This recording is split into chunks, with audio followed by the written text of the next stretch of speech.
السلام علیکم یار، کیسے ہو آپ لوگ؟ ٹھیک ہو بھائی؟ یار میں ابھی ایک کمیٹی کا پارٹ ہوں. اس کمیٹی کے جو ہمارے ساتھی ہیں نا، وہ اس وقت ابھی بڑی میٹنگ ہوئی ہے.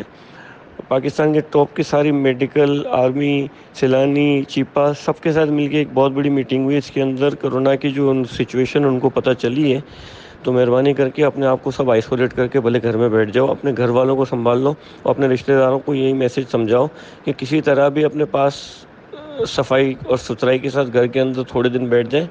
جو حالات دکھ رہے ہیں اس کی وجہ سے اتنا خطرناک کرونا پھیلنے کا ڈر ہے، کیونکہ اس وقت پاکستان کے اندر 3 لیول کا کرونا آیا ہوا ہے اور اس کا کوئی علاج نہیں ہے. صرف اس چیز کے علاوہ کہ ان کے اندر جیسے کسی کے اوپر اٹیک کرتا ہے تو بڑی عمر کا ہے تو یا تو چھوٹی عمر کا ہے تو اس کے کس پارٹ کی وجہ سے افیکٹ کر رہا ہے، تو اس کو امیون اسٹرانگ کرنے کے اوپر فوکس ہے اور اس کو کس طریقے سے Likey